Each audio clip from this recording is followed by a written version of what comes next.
앞에 국화만 보면 이제 가을이 한참인 것 같은데 이 바깥의 날씨만 보면 이 겨울이 온 것 같은 느낌이 들 정도로 굉장히 쌀쌀해졌습니다.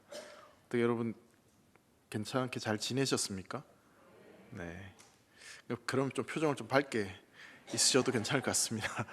날씨가 추워서 그런지 모르겠지만 이 몸이 좀 위축되기도 하고 표정도 좀 굳어지는 것 같기도 하고요. 예, 그런 것 같아요. 그 계절이 이렇게 바뀌는 것처럼 우리의 삶도 계속해서 어떤 일들이 계속 벌어지는 것 같습니다. 살다 보면 어려운 일도 있고 또 좋은 일도 있고 그렇게 여러 가지 일들이 우리 인생 가운데 생기는데, 특별히 우리가 살펴보는 이 사무엘하 말씀을 살펴보면 다윗의 인생 가운데 계속해서 어려움들이 발생하는 것을 발견하게 됩니다. 물론 그 어려움들이 엄밀히 따지자면 다윗이 범죄하였기 때문에 이러한 결과들이 계속 이어진다라고도 볼 수 있지만, 이 다윗의 인생을 놓고 본다면 참 안타까운 그런 고비들이 계속해서 찾아오고 있습니다. 이 사무엘하 이제 20장 말씀 전체를 좀 여러분들과 살펴보려고 하는데요. 이 앞선 내용들을 보면 다윗이 자신의 아들 압살롬이 반란을 일으킨 그 사건이 이제 해결되면서 그래도 한 굽이 좀 넘어가는 듯한 그런 일이 벌어집니다. 사실 아들이 죽었다는 것이 굉장히 큰 슬픔이긴 했지만 이 압살롬이 반란을 일으켰던 이 사건이 그냥 넘어가면서 이 모든 문제들이 좀 덮어지는 것처럼 보여지는데, 근데 이제 20장 말씀을 보면 또 다른 위기가 다윗에게 찾아오는 것을 발견하게 됩니다. 여러분, 우리 몸의 뼈가 이렇게 한번 부러지고 나면 그 부러진 뼈가 다시 붙기 위해서 좀 시간이 걸리는데, 이 다윗은 이 한 고비가 넘어가면 좀 그 회복할 수 있는 시간이 필요할 텐데 또 바로 고비가 찾아오고 어려움이 찾아오고 상처가 찾아오는 것들을 우리는 보게 되는 것이죠. 회복할 시간이 전혀 주어지지 않는 것처럼 느껴지는 그런 다윗의 인생을 우리는 살펴보게 됩니다. 압살롬의 이 반란을 피해서 이 예루살렘을 떠나갔다. 이제 다시 그 반란이 잠잠해지자 예루살렘으로 이제 황궁을 해야 되는데, 이 예루살렘으로 돌아오기도 전에 이 또 다른 반란이 일어나게 되는 것입니다. 사실 앞서 말씀드린 대로 우리의 삶도 이런 것 같습니다. 한 곱이 넘어가면 또 다른 어려움이 찾아오고, 이 상처가 좀 회복될 것 같으면 또 다른 상처가 발생되어서 계속해서 어려움들이 계속 일어나는 그런 일들이 우리 인생 가운데 있다는 사실이죠.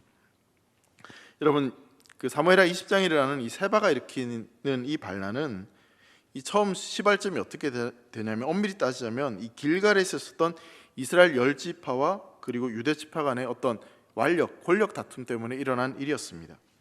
그들은 이 누가 다윗 왕을 예루살렘으로 환궁시킬 것인가, 그 주도권을 누가 가지느냐 문제로 아주 치열하게 대립을 하게 됩니다. 이것은 이 반란 이후에 누가 이 전국을, 이 권력을 차지하게 되느냐 걸린 문제였기 때문에 이 어느 누구도 한치의 양보 없이 치열하게 그런 다툼을 벌이게 되죠. 유다 지파의 주장은 이런 주장이었어요. 다윗이 유다 지파이기 때문에 당연히 유다 지파에서 다윗 왕을 황궁시켜야 된다라고 이야기하는 것이고, 이 다른 지파들은 무슨 소리냐, 우리 수가 훨씬 더 많다, 그러니 우리가 해야 된다, 그런 논리로 이제 서로 주장을 하게 되는 것이죠. 근데 참 안타깝게도 서로의 주장은 이렇게 하는데, 근데 이 두 부류가 똑같은 영적인 문제를 안고 있었습니다. 그게 뭐냐면, 이들은 한때 다윗에게 이 반역했던 죄를 지었던 사람들입니다. 그럼 이 왕에게 잘못했다라고 그렇게 이야기를 해야 되는 게 먼저일 텐데, 근데 그런 이야기를 전혀 하지 않습니다. 그리고 그렇게 반란군에 속했던 이들을 다윗이 용서해 줬다면 뭔가 감사하다는 표현을 해야 될 것 같은데 전혀 그런 행동도 취하지 않습니다. 그러니까 회개도 하지 않고 감사도 하지 않고 그냥 오로지 어떻게 하면 권력을 차지할 것인가에 대해서 거기에서 서로 다툼이 있었던 것이죠. 여러분, 교회 공동체가 세상 공동체와 다른 이유가 어디에 있을까요? 저는 오늘 본문을 보면서 이 교회 공동체가 회개가 없고 감사가 없으면 일반 공동체와 별반 다를 게 없을 것이다 라는 생각을 하게 됩니다. 여러분, 교회는 하나님의 은혜에 대해서 그 은혜를 경험한 자로서 회개하고 감사하는 것이 마땅합니다. 그러니까 무엇인가 내가 은혜 받고 내가 복 받기 위해서 있는 곳이 아니라 가장 먼저 회개와 감사가 있어야 된다는 사실이죠. 자, 이렇게 양쪽이 첨예하게 대립을 하는 가운데 그 갈등 사이에서 다윗은 아무런 역할도 하지 못하고 그냥 그렇게 내버려 둡니다. 사무엘하 19장 43절에 보면 이렇게 말씀합니다. 이스라엘 사람이 유다 사람에게 대답하여 이르되 우리는 왕에 대하여 열 몫을 가졌으니 다윗에게 대하여 너희보다 더욱 관계가 있거늘 너희가 어찌 우리를 멸시하여 우리 왕을 모셔오는 일에 먼저 우리와 의논하지 아니하였느냐 하나, 유다 사람의 말이 이스라엘 사람의 말보다 더 강경하였더라. 이렇게 서로 대립을 하고 있는 거죠. 그러면서 유다 사람의 말이 이스라엘 사람들의 말보다 더 강경했다. 이 말은 이 유다 사람들의 기세가 이 다른 지파 사람들이 감당하지 못할 정도로 훨씬 더 드셌다. 그렇게 지금 이야기하고 있는 것입니다. 자, 그러면 사람 숫자로 보면 분명 유다 지파가 인원수가 적은데도 어떻게 이 유다 지파가 이렇게 기세가 등등했던 것일까? 물론 이제 다윗이 유다 지파였기 때문에 이 유다 지파가 그렇게 기세등등한 것은 충분히 설명 가능합니다. 근데 이제 다윗이 노골적으로 유다 지파에게 자신의 황궁할 때 자신을 도와달라고 그렇게 요청을 하게 됩니다. 그러니까 왕이 자신들에게 손을 내밀었고 왕이 자기 지파 소속이었기 때문에 유다 지파 사람들은 그만큼 기세가 등등했던 것이죠. 그러니까 어떤 다툼이 있었을 때 이 왕이 노골적으로 이 유다 지파의 편을 들어주는 겁니다. 예를 들자면 이런 거죠. 어떤 스포츠 경기가 있는데 이 심판이 공정해야 되는데 어느 한쪽 편을 노골적으로 이제 밀어주는 겁니다. 반칙 불어주고 뭐 이렇게 하는 거. 그러면 당연히 불만이 생길 수밖에 없겠죠. 다윗이 이렇게 유다 지파를 좀 편애하고 그들을 신뢰한다는 것을 감지한 다른 이스라엘 지파들은 이 마음이 붕괴하고 부글부글 끓어오르기 시작합니다. 만약 다윗이 계속 이런 식으로 자기가 속한 유다 지파를 그렇게 편애하고 그렇게 나라를 이끌어 간다면 소위 말해서 지들끼리 한번 잘 먹고 잘 살아봐라 뭐 그런 식으로 이 다른 지파의 사람들의 마음이 다윗 왕을 떠나게 시작한 것이죠.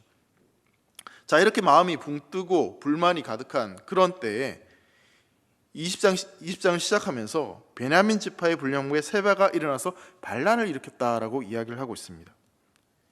유다 지파 외에 10개 지파 사람들이 이 마음속에 끓어오르는 분노가 가득 차 있던 그 상황 가운데 이 베냐민 지파 이 불량배 세바가 반란을 일으키니까 소위 말해서 그러니까 불에다가 기름을 부은 듯한 그런 일이 벌어지게 되는 겁니다. 이런 충동을 표면상으로는 이 다윗 왕의 황궁 어떤 주도권, 권력 다툼이다라고도 볼 수 있지만 사실은 이런 다툼은 훨씬 더 이전부터 있었습니다. 사사시대 400년 내내 이 12지파는 누가 힘을 더 차지할 것인가에 대해서 계속해서 그런 싸움이 있었습니다. 그래서 사사 입다 시대 때는 결국 이런 권력 다툼 때문에 이 내전으로 이어지는 서로 피 흘림을 하는 그런 어려움들도 분명히 있었던 것이죠. 그런 앙금들이 계속 남아있는 상태에서 사울 시대를 거쳐서 이제 다윗 시대로 이어지게 되는 겁니다. 여러분, 다윗 왕이 왕으로 등극하기 전에 사울은 그럼 어느 지파 사람이었습니까? 베냐민 지파였습니다. 그땐 그럼 어느 지파하고 갈등이 있었을까요? 베냐민 지파와 다른 지파들 사이에 약간의 그런 갈등이 있었습니다. 근데 이제 왕이 바뀌고 유다 지파의 다윗 왕이 되어버리니까 이제는 유다 지파랑 다른 지파와의 그런 다툼이 갈등이 일어나게 되는 것이죠. 이런 과정을 보면서 어떤 사람이 힘을 가지고 또 권력을 가진다고 해서 이 나라가 하나가 되고 또 완전하게 무엇인가 이루어지는 것이 결코 아니라는 것을 발견하게 됩니다. 사람은 불완전하고 그 사람이 가진 힘은 결코 완전하지 않다는 것을 발견하게 되는 거죠. 그러니까 누가 힘을 차지하게 되면 반면에 그 힘을 가지지 않은 사람들은 반드시 거기에 대해서 시기하고 질투가 일어나기 마련인 것입니다. 자, 세바의 반란이 그렇다면 도대체 어떻게 시작되는지 20장 1절에 보면 이렇게 시작합니다. 마침 거기에 불량배 하나가 있으니 그의 이름은 세바인데 베냐민 사람 비그리의 아들이었더라. 그가 나팔을 불며 이르되 우리는 다윗과 나를 분깃이 없으며 이세 아들에게서 받을 유산이 우리에게 없도다. 이스라엘아 각각 장막으로 돌아가라. 이렇게 이야기합니다. 자, 여기 보시면 불량배라는 단어가 등장합니다. 이 벨리알이라고 하는 단어인데요, 이 벨리알은 구약에서 좀 자주 등장하는 단어입니다. 이 단어의 뜻은 정확히 뭐냐면 가치가 없는 자, 무익한 자, 사악한 자, 이렇게 번역이 됩니다. 그리고 또 다른 한국어 성경에는 보면 건달이라고 이렇게 번역되기도 합니다. 여러분, 이 세바라는 사람이 불량배였다는 것을 잘 기억하시기 바랍니다. 자, 이 세바라는 사람이 불량배라는 말은 어떤 대단한 권위를 가졌거나 백성들의 어떤 신망을 받고 있었던 사람이 결코 아니었다. 소위 말해서 깡패, 건달이었다. 성경 그렇게 이야기하죠. 그리고 또 하나, 이 세바의 출신 지파가 어딘지를 이야기하는데 베냐민 지파 소속이었다라고 이야기를 하고 있죠. 다시 한번 물어보겠습니다. 여러분, 사울 왕이 어느 지파 사람이었습니까? 베냐민 지파였습니다. 자, 베냐민 지파에 속해 있던 사울 왕이 왕이었는데, 근데 그 다음 유다 지파에 속한 다윗이 왕이 되었습니다. 그럼 베냐민 지파 사람들은 어떤 마음이 들었을까요? 어떤 마음이 들겠습니까? 그러니까 여러분, 영적으로 생각하지 마시고 인간적으로 생각을 해보세요. 밉지 않겠습니까? 아니, 우리 지파의 사람이 왕이 되었었는데 너무너무 미웠겠죠. 그래서 이 다윗이 뭔가 도망칠 때 욕을 해대고 뭐 온갖 실수를 벌였던 이 시므이라는 사람도 베냐민 지파였어요. 그러니까 베냐민 지파에서는 이 다윗 왕이 너무너무 싫은 겁니다. 여기에서 이제 이 세바라는 사람이 이 베냐민 지파라고 하는 이 사실은 사울이 속한 베냐민 지파와 다윗이 속한 유다 지파 사이에 어떤 갈등이 있었는데 이 갈등이 계속해서 이어지고 있다라는 것을 지금 이런 식으로 표현을 하고 있는 것이죠. 자, 그런 갈등 가운데 이 세바가 베냐민 지파 사람으로서 이 반란을 일으키게 되는 것입니다. 베냐민 지파 사람들은 이 다윗 왕조 내내 이 사울 왕이 통치했던 우리 베냐민 지파 권력을 가지고 있었던 그 시절을 너무나 그리워했습니다. 그런데 문제는 뭐냐면 다윗이 너무 나라를 잘 다스리니까 이 뭔가 꼬투리를 잡을 만한 게 없어서 그냥 잠잠고 있었던 것이죠. 근데 이제 어떤 일들이 일어납니까? 압살롬의 반역이 일어나게 되죠. 이 반란이 일어나니까 기회는 이때다. 이때 나를 좀 흔들어서 우리가 다시 권력을 차지해야 되겠구나 생각을 했는데, 근데 압살롬의 반란이 금방 사그라지고 말았습니다. 이 다윗 왕실이 뭔가 흔들리니까 위태로우니까 쾌제를 부르고 그랬었는데, 근데 이런 것들이 사그라진 거죠. 자, 근데 또 이 유다 지파와 다른 지파의 갈등이 지금 일어나게 된 겁니다. 또 기회는 이때다. 이 베냐민 지파 사람들이 생각을 했던 것이죠. 여러분, 사실 우리 인생 가운데 아무런 문제가 없으면 사실 마귀가 틈타지를 않겠죠. 우리가 너무 말씀도 잘 읽고 예배도 잘 드리고 뭐 그러면 사실 마귀가 틈탈 틈이 없지 않겠습니까? 비집고 올 틈이 없을 것입니다. 그런데 이 본문에 일어나는 이런 상황들이 발생하게 되면, 그리고 그 문제를 그냥 해결하지 않고 가만히 내버려 두면 그 문제 사이에 마귀는 틈타고 들어와서 더 큰 갈등을 조장할 수 있다는 것입니다. 여러분, 세바는 그렇게 나팔을 불면서 큰 소리로 이렇게 외칩니다.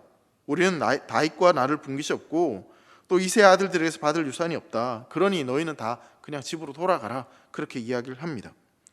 여러분, 다윗 왕을 향해서 이세 아들이라고 이야기하는 것은 다윗의 왕권에 대해서 나는 인정하지 않겠다, 그 이야기를 지금 하고 있는 것입니다.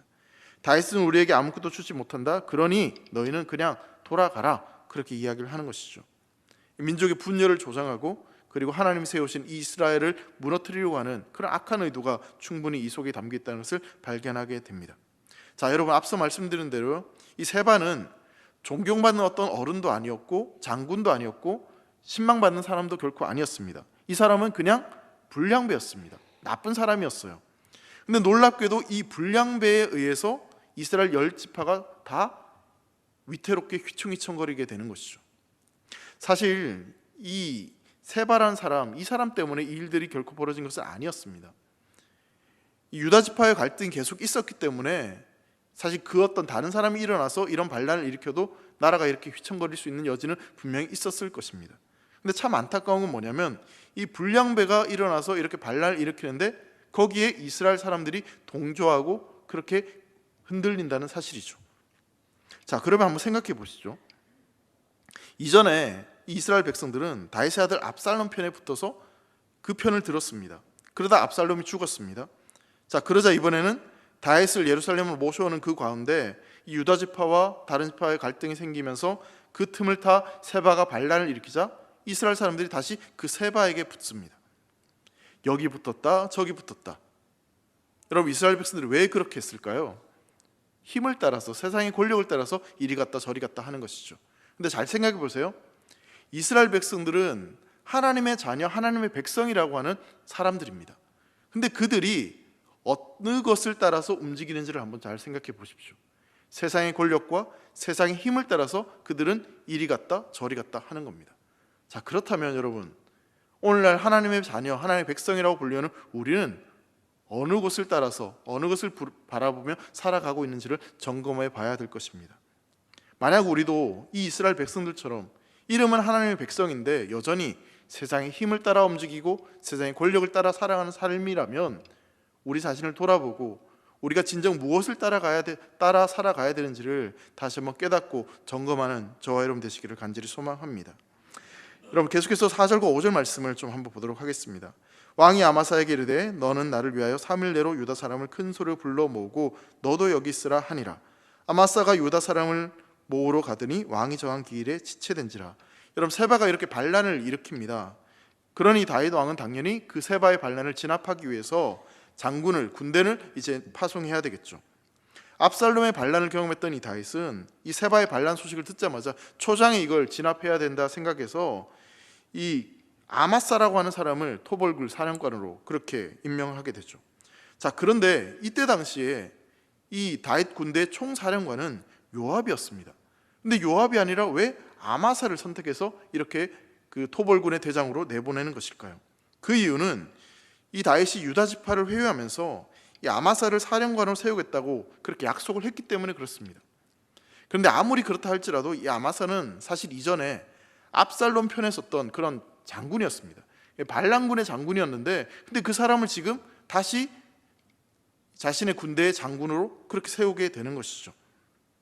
그러니 다윗 편에서 평생 다윗을 위해서 충성했던 요압이나 다른 관리들 입장에서 보면, 아니 저 사람은 반란군에 속해 있었던 사람들인데 어느 날 갑자기 낙하산처럼 딱 떨어져서 저렇게 요직에 세운다고 하니 다윗 편에 있었던, 다윗과 함께 고생했던 장군들이 얼마나 열받겠습니까? 마음이 불편할 수밖에 없었을 것입니다.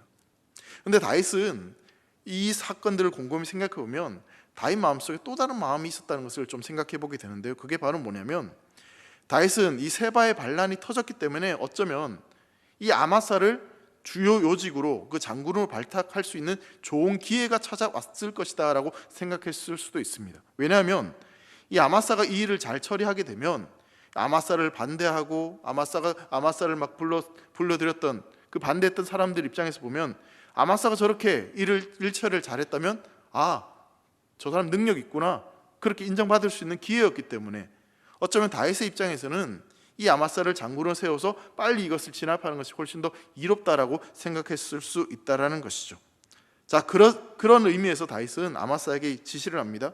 자, 3일 내에 유다 사람들 군대를 모집해서 빨리 출동하라, 그렇게 구체적인 지시를 내립니다.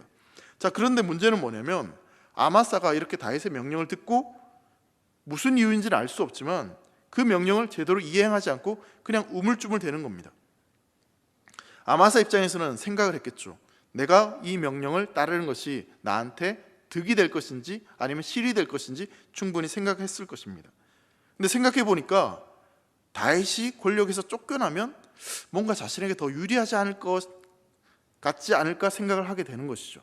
그러다 보니 다윗 왕이 명령했음에도 불구하고 질질 시간을 끌어서 결국은 왕이 명령했는데 그 명령을 온전히 따르지 못합니다. 다윗은 이 명령을 따르지 않는 아마사를 보면서 급한 마음에 6절에 보면 요압의 형제였던 아비새를 찾아서 아비새에게 전장에 나가도록 그렇게 이야기를 합니다. 근데 문제는 뭐냐면 이 요압에게는 절대로 그 장수의 자리를 주지 않고 다른 사람들에게 계속 이 장수의 자리를 넘겨주는 겁니다. 근데 또 계속해서 말씀을 보면요, 이 명령마저도 온전히 이행되지 않는 것을 우리는 발견하게 됩니다. 왜 그럴까요? 여러분, 이 아비새는요 요압의 형제였습니다. 피는 물보다 진하다, 그런 말이 있죠. 그러니까 아비새는 요압의 동생이고 다윗이 아무리 요압의 힘을 좀 약화시켰다 할지라도 이 군대 내에서는 요압의 힘이 여전히 강했기 때문에 이 아비새가 다윗 왕의 명령을 그대로 따를 수가 없었던 것이죠. 자, 그래서 결국 어떻게 되냐면 아비새 군대에 함께 있었던 요압이 아마사에게 인사를 하는 척하면서 아마사의 배에 칼을 푹 찔러서 창자가 터져서 결국 아마사는 죽게 됩니다. 그런 비극이 일어나게 되죠. 그리고 그 아마사의 시체를 큰 길가에, 큰 길에서 밭으로 옮겨서 그 옷을 덮어서 그렇게 이제 처리를 하게 됩니다. 자, 이렇게 다윗이 임명했던 총사령관 아마사가 요압에게 암살을 당합니다. 왕이 세운 그 총사령관이 이렇게 죽임을 당했다면 분명히 뭔가 일이 벌어져야 되는데, 근데 성경에 보면요 아무런 일도 벌어지지 않습니다. 왜냐하면 군대 내에 실세 중에 실세였던 요압이 그 일을 저질렀기 때문에 그 누구도 그것에 대해서 토를 달거나 문제를 삼지 않았던 것이죠. 자, 그런 과정을 거쳐 요압이 아마사를 죽이게 되고 다시 이스라엘 군대의 총사령관으로 복귀를 하게 됩니다. 그리고 나서 반란군을 열심히 추격하기 시작하죠.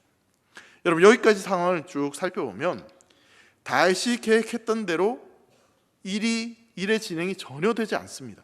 다윗은 아마사를 통해서 토벌하려고 했는데 아마사가 그 명령 듣지 않고, 아비새를 통해서 또 토벌하려고 했는데 또 명령을 듣지 않고, 그러다가 결국은 아마사가 죽임을 당하고, 그리고 요압이 다시 총사령관으로 되는 그 과정들이 일어나고 있습니다. 이 과정을 보면 다윗이 분명히 실수하고 또 잘못한 부분도 분명히 있습니다. 근데 여러분, 결론적으로 본다면요, 반란군이 진압이 되었을까요? 안 되었을까요? 잘 모르시겠으면 설교를 끝까지 들어보시면 알 수 있어요. 여러분, 이 과정까지를 보면 자칫 잘못하다가는 이 군대 내에 어떤 반란이 일어나거나 큰 갈등이 일어나서 이 반란군을 진압하기도 전에 나라가 폭삭 망할 수 있는 그런 위험적인 그런 요소들이 충분히 있습니다. 근데 결론적으로 보면 이 반란군이 진압이 됩니다. 왜 그럴까요? 하나님께서 어쨌든 이 사건들과 하나님의 주권이 그 가운데 여전히 존재한다는 것입니다. 다윗의 생각대로 그 일이 이루어지지 않고 다윗이 여전히 실수하고 잘못한 일이 있음에도 불구하고 하나님은 여전히 하나님의 뜻을 이루어 가신다는 것을 우리는 보게 되는 것이죠. 바로 그런 내용이 이제 14절 이하의 말씀을 통해서 계속해서 펼쳐지게 됩니다. 선하신 하나님께서 이 다윗을 붙잡으시고 이스라엘을 붙잡으셔서 결국 그 모든 일을 합력하여 선한 일을 이루어 가신다는 사실입니다. 그것을 통해서 우리가 한 가지 발견하게 되는 것은 뭐냐면, 그 선하신 하나님께서는 여전히 우리도 그렇게 사용하시고 우리에게 역사하신다는 사실입니다. 우리가 실수하고 우리가 잘못하고 우리가 연약해도 하나님은 여전히 우리를 통해서 하나님의 일을 이루어 가신다는 사실입니다. 따라서 여러분 자신을 믿지 마시고요, 여러분들의 인생을 이끌어 가시는 그 하나님을 믿고 살아가는 저와 여러분 되시기를 간절히 소망합니다. 그분이 우리 인생 가운데 합력하여 선한 일을 이루어 가십니다. 자, 이제 오늘 본문 내용을 보시면요, 14절 말씀을 보면, 세바가 이스라엘 모든 지파 가운데 두루 다녀서 아벨과 벤마아가와 베림 온 땅에 이르니 그 무리도 다 모여 그를 따르더라. 여러분, 세바가 왜 이렇게 이제 됐는지를 아시겠죠? 반란을 일으켰습니다. 그 반란군을 진압하기 위해서 다윗이 군대를 내보냅니다. 근데 여러 가지 과정들을 통해서 결국 요압이 반란군의 총사령관이 되어서 이 세바를 쫓아가게 되는 것이죠. 요압이 쫓아가다 보니까 여러분 14절을 보면요, 이 세바가 이스라엘 모든 지파를 다녔다라고 이야기하고 있는데, 이 말은 뭐냐면 정신없이 이리저리 막 도망치고 다녔다는 겁니다. 처음에는 약간 지체되는 듯 보였지만 요압이 그래도 이 온갖 전쟁을 다 치렀던 그런 최고의 장수였기 때문에 이 반란군을 추격하는데 굉장히 빠른 속도로 쫓아왔습니다. 그러다 보니 이 세바의 반란군이 이리저리 막 도망다니게 급급했던 것이죠. 다윗의 군대는 수년간 전장에서 단련된 군대였고, 이 반란군은 제대로 뭔가 갖춰지지 않은 그런 군대였기 때문에 당연히 이런 결과가 펼쳐질 수밖에 없었을 것입니다. 어쩌면 세바 입장에서는 이리저리 다니면서 좀 세력들을 더 규합해서 좀 더 강성한 군대로 그렇게 만들고 싶어서 이리저리 다녔을 수도 있을 것입니다. 근데 워낙 다윗의 군대가 추격을 하니까 전혀 그렇게 하지 못한 채 결국 그들이 아벨로 도망을 하게 됩니다. 15절 말씀 보면요, 이에 그들이 벤마아가 아벨로 가서 세바를 애우고 그 성읍을 향한 지역 언덕 위에 토성을 쌓고 요압과 함께한 모든 백성이 성벽을 쳐서 헐고자 하더니, 아벨로 이들이 이제 세바가 도망을 치게 됩니다. 근데 이 아벨이라는 성이 그때 당시만 해도 주변에 물들이 흘러서 이 외부에서 공격할 때 함부로 쳐들어올 수 없는 약간 천의 요새 같은 그런 곳이었다고 합니다.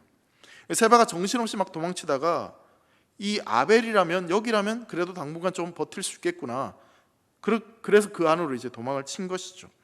자, 그런데 여러분, 이스라엘 총사령관이 누구입니까? 요압입니다. 산전수전 다 겪은 장군이고 잔인하기가 이를 데 없는 아주 비열한 그런 장수였습니다. 요압의 이 잔인함은 반란군을 무찌르는데 진압하는 방식에도 그대로 드러납니다. 인정사정 보지 않는 거죠. 세바가 이스라엘 백성들을 규합해서 아벨성으로 숨어들자 요압은 이 아벨성을 이제 포위하기 시작합니다. 그리고 성 주변에 토성을 막 쌓기 시작하죠. 여러분, 이게 고대 전쟁에서 토성을 쌓는 것은 이 성을 공략하는 방법 중에 하나였다고 합니다. 쉽게 이야기하면 우리 고구려 시대 때 여러분 당태종이 쳐들어와서 안시성을 공략할 때 그때 이 토성을 쌓아서 공격했던 것처럼, 물론 이제 당태종은 그렇게 이기지 못했지만 그렇게 토성을 쌓아서 공격하는 것이 이 최고의 전략이었다고 합니다. 근데 문제는 뭐냐면 이 성 위에 토성을 쌓고 성을 공략하는 방법은 단순히 이 성을 무너뜨리는 것만이 아니라 그 안에 있는 백성들까지도 몰살시킬 수 있는 그런 아주 위험한 전략이었습니다. 그러니까 아벨 성 입장에서 본다면 이 요압이 이런 전략을 피우면 아벨 성 사람들이 다 몰살될 수 있는 그런 엄청난 위기에 처하게 된 것이죠. 그런 엄청난 위기 가운데 16절에 보면 지혜로운 한 여인이 중재자로 나서게 됩니다. 여러분 16절 말씀을 같이 말씀을 읽도록 하겠습니다. 앞에 자막 보시고 함께 읽습니다. 시작. 그 성읍에서 지혜로운 여인 한 사람이 외쳐 이르되 청하건대 너희는 요압에게 이르기를 이리로 가까이 오라 내가 내게 말하려 하노라 한다 하나. 이 지혜로운 여인이 도대체 누구인지 이름은 사실 등장하지 않습니다.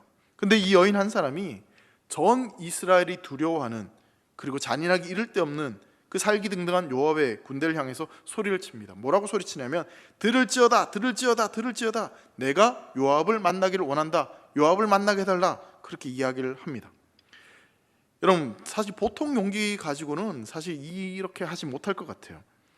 여러분 요압이 얼마나 잔인한지 이 칼을 푹 찔러서 창자가 터질 정도로 그렇게 사람들을 함부로 막 죽이는 그런 장군인데 이러한 사실을 이스라엘 전체가 다 아는 사실인데 이 건장한 남자들도 요압 앞에 가면 벌벌 떨고 달조차도 좀 경계하는 그런 장소였는데 그리고 또한 이 아벨성 이 사람들을 이 요압 입장에서는 세바를 좀 도와주는 반란군들이 아닌가 그렇게 의심하는 상황 가운데 근데 이 여인이 지금 요압을 만나겠다고 나오는 것이죠.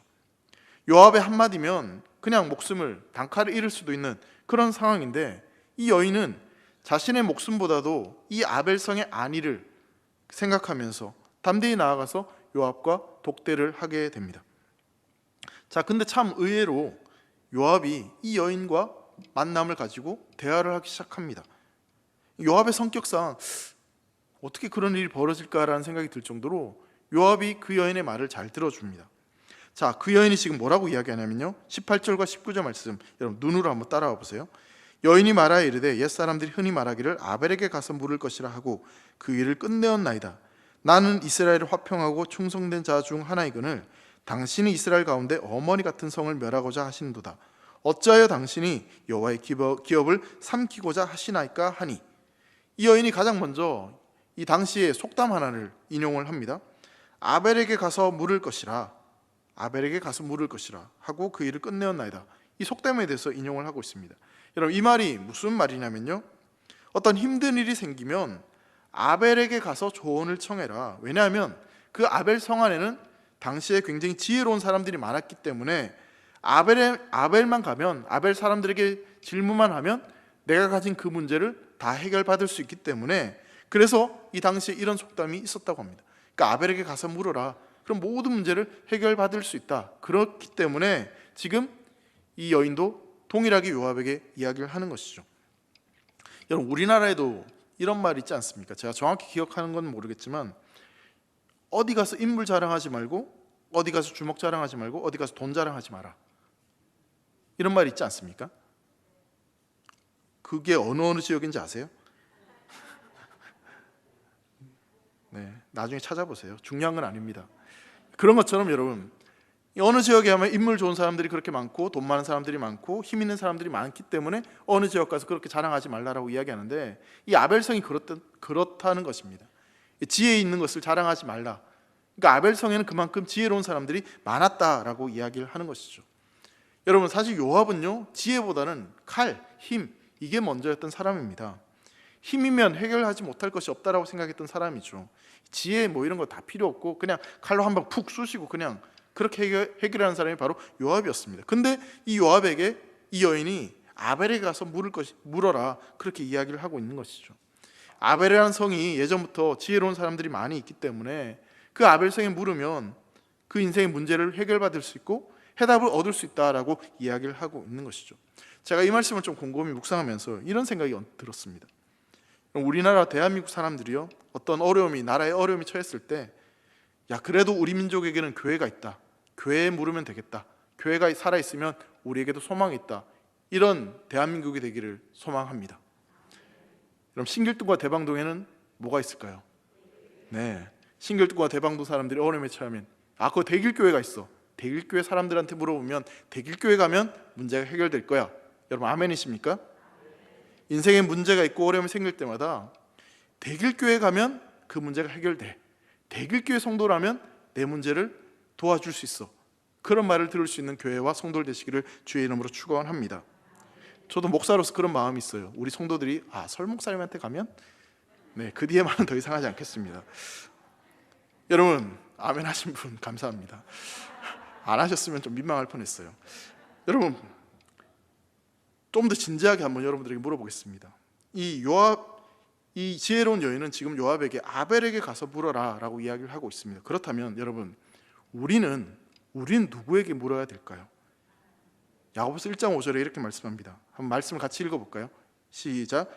너희 중에 누구든지 지혜가 부족하거든 모든 사람에게 후히 주시고 꾸짖지 아니하시는 하나님께 구하라. 그리하면 주시리라. 여러분 하나님은 지혜가 부족함이 없으시고 또한 후하게 주시고 아무리 우리가 구해도 거절함이 없으신 분이라고 성경 분명히 말하고 있습니다. 따라서 성도 여러분, 우리 인생에 어떤 문제이든 간에 어떤 아픔이든 어떤 상처든 어떤 고통이든 간에 하나님께 가장 먼저 여쭤보는 믿음의 성도들 되시기를 주의 이름으로 축원합니다. 사람에게 물어야 되는 일이라 할지라도 여러분 무조건 하나님한테 먼저 물으세요. 하나님 앞에 묻고 하나님의 응답을 기대하고 그러면 분명히 하나님께서 그 문제에 대해서 답을 허락해 주실 줄 믿습니다. 여러분 우리가 하나님께 먼저 물으면요 우리가 처한 그 일은 그 순간 하나님의 일이 되는 것입니다. 신앙이라는 것은요 결국 하나님께 묻는 훈련입니다. 여러분 잘 안 들리면요 들릴 때까지 물으시면 됩니다. 여러분 기도는 언제까지 해야 될까요? 응답 받을 때까지 하는 겁니다. 여러분 하나님의 음성이 들리지 않아요? 말씀이 들리지 않아요? 그럼 언제까지 말씀을 읽어야 되겠습니까? 들릴 때까지 읽으시면 됩니다. 가장 쉬운 방법입니다. 너희는 내게 부르시리라 내가 응답하겠고 내가 알지 못한 크고 비밀한 일을 우리에게 보여주시겠다고 말씀하셨습니다. 내가 전심으로 나를 찾고 찾으면 내가 너를 만나주겠다고 약속하신 분이 바로 우리 하나님이십니다. 우리가 간절히 찾고 우리가 간절히 하나님을 바라보면 그 주는 우리에게 말씀해 주시고 우리 인생에 답을 허락해 주실 줄 믿습니다. 그리고 그 답을 찾아서 살아가는 우리 성도들의 모습을 통하여서 여전히 세상 속에 살아가고 있는 여전히 많은 문제 속에 살아가고 있는 그들이 우리가 답을 찾아서 그 답의 해답을 가지고 살아가는 그 인생들의 모습들을 통하여서 그들도 진정한 답을 찾아갈 수 있는 그런 은혜들이 흘러가기를 간절히 소망합니다. 계속해서 이 여인은 이렇게 말합니다. 나라는 단어와 당신이라는 단어를 대조하면서 나는 이스라엘의 화평하고 충성된 자라고 이야기하면서 당신은 이스라엘 가운데 어미성과 같은 이 아벨성을 무찌르고 하는 그런 무자기한 사람처럼 그렇게 이야기를 합니다. 그러니까 대조하면서 나와 당신이란 이 단어를 통해서 대조하면서 지금 이야기를 하고 있어요. 그러면서 어떤 표현을 하고 있냐면 이 성은 여호와의 기업인데 이건 어머니의 성과 같은 성인데 왜 요압 당신은 다윗의 군대라고 말하면서 하나님 나라인 이스라엘의 군대라고 말하면서 왜 이 아벨성을 이렇게 멸절하려고 하느냐, 왜 무너뜨리려고 하느냐 그렇게 이야기를 하면서 이건 있을 수 없는 일이다라고 이야기를 하고 있는 것이죠. 자, 이 여인이 이렇게 지혜롭게 또 논리적으로 이야기를 하니까 결국 요압이 두 손 두 발 다 들게 됩니다. 지금까지 요압은 어떻게든 이 반란군을 진압하기 위해서 열심히 쫓아왔는데 이 여인의 말을 딱 듣고 보니까 이렇게 해서는 안 된다는 것을 깨닫게 되는 것이죠. 정신이 번쩍 든 이 요압이 이렇게 대답을 합니다. 20절과 21절 말씀 보면요 요압이 대답하여 이르되 결단코 그렇지 아니하다 결단코 그렇지 아니하다 삼키거나 멸하거나 하려 함이 아니니 그 일이 그러한 것이 아니리라. 에브라임 산지 사람 비글의 아들 그의 이름을 세바라하는 자가 손을 들어 왕 다윗을 대적하였나니 너희가 그만 내주면 내가 이 성벽에서 떠나가리라 하니라. 여인이 요압에게 이르되 그의 머리를 성벽에서 당신에게 내어 던지리다 하고 이렇게 말씀하고 있습니다. 여인의 말을 들은 요압이 오히려 이제 당황을 하는 거죠. 절대 그런 거 아니다. 이 성을 멸절시키려고 무너뜨리려고 우리에게 온 것이 아니다라고 그런 의도를 가지고 온 것이 아니다라고 이야기합니다. 분명히 15절에서는 멸절한다라고 이야기하면서 자신이 말해놓고도 이 여인이 그렇게 너무 논리적으로 지혜롭게 이야기하니까 우린 그럴 의도가 전혀 없었다라고 이야기를 하는 것입니다. 그러면서 이 자초지경에 대해서 쭉 설명을 하고 있죠. 그 설명을 들은 여인이 이제 이렇게 이야기합니다. 반역자 세바의 머리를 내어줄 테니까 여기서 이제 그만두라, 떠나가라 그렇게 이야기를 합니다. 그래서 22절에 보면요 이에 여인이 그의 지혜를 가지고 모든 백성에게 나아가매 그들이 비그리 아들 세바의 머리를 베어 요압에게 던진지라. 이에 요압이 나팔을 불매 무리가 흩어져 성읍에서 물러나 각기 장막으로 돌아가고 요압은 예루살렘으로 돌아와 왕에게 나아가니라. 라고 이렇게 이 반란군이 이렇게 진압되는 것을 마무리되고 있습니다. 여러분, 어저께만 해도, 며칠 전만 해도 도저히 이걸 어떻게 해결해야 될지, 그리고 위태위태한 그런 상황들이 계속해서 이어졌습니다. 세바는 이미 이 아벨성 안으로 들어와 있었고, 요압의 군대는 이 아벨성을 완전히 둘러싸아서 무너뜨리려고, 멸절시키려고 토성을 쌓고 있고, 어쨌든 이건 둘이 붙어서 누군가는 피를 흘려야 하면 되는, 양측에 다 피해가 있을 만한, 그래야지만 이 문제가 해결될 것처럼 보이는 그런 상황들이었습니다. 근데 그 문제가 순식간에 한 방에 해결됩니다. 이 여인의 중재 때문에, 이 여인이 가진 지혜 때문에 이 문제가 그냥 해결되어 버립니다. 22절의 말씀 보면 이 여인이 그의 지혜를 가지고 모든 백성에 나아갔다라고 이야기하고 있죠. 이 성 안에 있는 주민들을 설득해서 요압에게 약속했던 것처럼 세바의 머리를 요압에게 베어줍니다. 세바의 죽음으로 그렇게 반란군은 진압되었고 성 안의 백성들 역시 목숨이 보존될 수 있었습니다. 참 재밌는 것은 20장 1절에 이 세바의 반란이 나팔을 불면서 시작되는데, 이 반란의 종결은 요압이 나팔을 불면서 이 전쟁이 종결이 됩니다. 그렇게 세바의 반란이 막을 내리게 됩니다. 온 나라가 뒤집어질 것 같은, 무고한 수많은 생명들이 죽음을 당할 것 같은 그런 어려운 그 상황 가운데 어떤 힘과 권력 때문에 이 전쟁이 종식되는 것이 아니라 지혜로운 이 한 여인의 중재 때문에 이 전쟁이 종식되고 나라가 다시 평안해졌습니다. 여러분, 세바는 불만에 가득 찬 이스라엘 지파들, 그들을 좀 선동해서 그들을 꼬드기면 이 반란이 성공할 것처럼 생각을 했을 것입니다. 그리고 아벨성에 들어왔으니 안전할 것이라고 생각을 했을 것이죠. 그런데 그 악한 계획이 전혀 생각지도 못했던, 어쩌면 다윗조차도 생각했지 못했던 하나님이 예비하셨던 그 아벨성의 지혜로운 이름 모를 한 여인으로 인해서 이 모든 것이 물거품이 되고 온전한 회복이 이루어졌습니다. 사랑하는 성도 여러분, 하나님은 역사의 주관자이십니다. 우리가 알지 못하는 방법으로 하나님은 그 역사를 이끌어 가시고 회복을 허락하십니다. 우리가 생각하지 못했던 방법으로 하나님 나라를, 이스라엘을 이렇게 회복시키는 것을 우리는 발견하게 되는 것이죠. 세바가 아무리 계획을 잘 짰어도, 아무리 강한 힘을 가졌다 할지라도, 아무리 치밀하게 준비해도 안 되는 거죠. 왜냐하면 하나님이 주권을 가지고 하나님이 이스라엘의 왕이시기 때문에, 하나님이 역사하시기 때문에 아무리 사람이 지혜롭게 해도 그 일은 결코 이루어지지 않는 것입니다. 그렇게 이 한 여인 때문에 피 한 방울 흘리지 않고 빠르게 반란이 진압되어졌습니다. 그리고 이 여인으로 인해서 아벨성 주민들도 이 멸망에서 구원받을 수 있었습니다.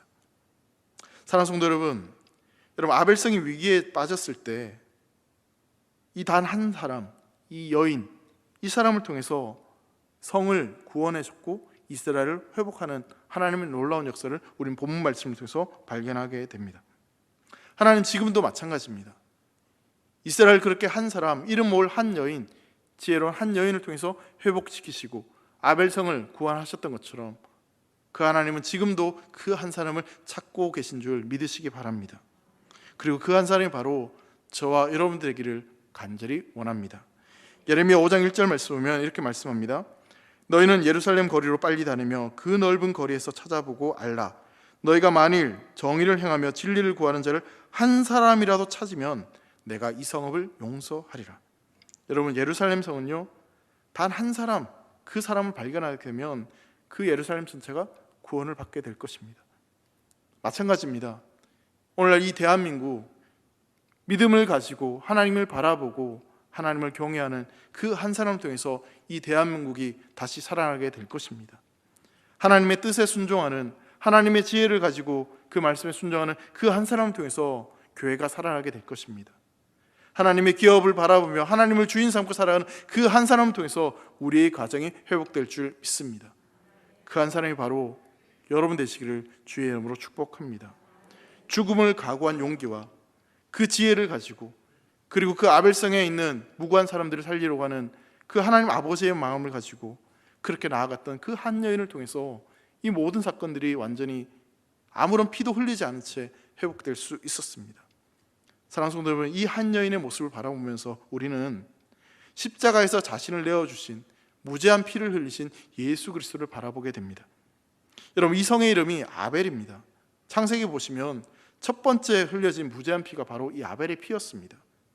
여러분, 아무런 죄가 없으신 예수님이 그 무제한 피를 흘리시며 우리를 살려내셨듯이 단 한 사람, 이름 없는 한 여인의 그 중재로 말미암아 아벨성이 살아났습니다. 사랑하는 성도 여러분, 예수님의 그 중재로, 예수님의 그 피 흘리심으로, 예수님의 죽으심으로 우리는 하나님과 그렇게 화목되어져서 구원받았습니다. 영원한 생명이 우리에게 주어졌습니다. 간절히 소망하기는 우리가 오늘 말씀을 통해서 우리가 이런 소망을 가졌으면 좋겠습니다. 이 아벨성에 있었던 이 한 지혜로운 여인, 그 여인이 바로 내가 되기를 바라는 마음, 내가 그런 존재로 쓰임받기를 원하는 그 간절한 마음이 우리 안에 있기를 간절히 소망합니다. 그런데 여러분, 이 여인은요, 이름도 없습니다. 아무도 주목하지 않는 사람입니다. 어쩌면 당시의 여인이라는 존재는 굉장히 나약하고 보잘것없는 존재였습니다. 근데 그 한 사람을 통해서 하나님께서 일하셨습니다. 내가 유명해지지 않아도, 내가 힘을 가지지 않아도, 아무도 나의 존재를 알아주지 않는다 할지라도 그렇게 하나님 앞에 쓰임받을 수 있다면, 하나님의 도구로 쓰임받을 수 있다면, 그리고 생명을 살릴 수 있는 그 일을 내가 감당할 수 있다면 기꺼이 내 생명을 드리고 순종할 수 있는 저와 여러분 되기를 간절히 소망합니다. 하나님의 기업, 하나님의 주신 그 사명을 붙잡고 정말 사람을 살리기 위해서 그렇게 쓰임받는 저와 여러분 되기를 간절히 소망합니다.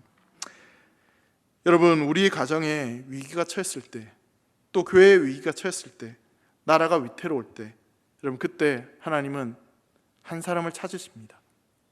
그 한 사람이 내가 될 수 있기를, 그 한 사람으로 쓰임받아서 정말 내가 속한 그 공동체, 이 나라와 이 민족과 교회와 셀과 가정을 살릴 수 있는 그 한 사람으로 쓰임받음으로 말미암아 오직 하나님께만 영광이 되는 그런 복된 삶을 살아가는 사랑하는 되기를 모든 성도들 되시기를 주님의 이름으로 축원합니다.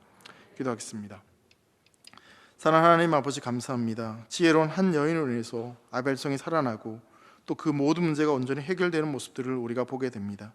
하나님, 그런 지혜로운 여인, 그런 중재자가 바로 우리가 될 수 있도록 은혜를 내려 주시옵소서. 우리가 그런 중재자가 되어 이 나라를 살리고 이 민족을 살리고 교회를 살리고 가정을 살리는 지혜로운 한 사람이 될 수 있도록 우리에게 지혜를 더하시고 우리에게 은혜를 더하여 주시옵소서. 감사를 드리며 사랑하는 예수님의 이름으로 기도합니다. 아멘.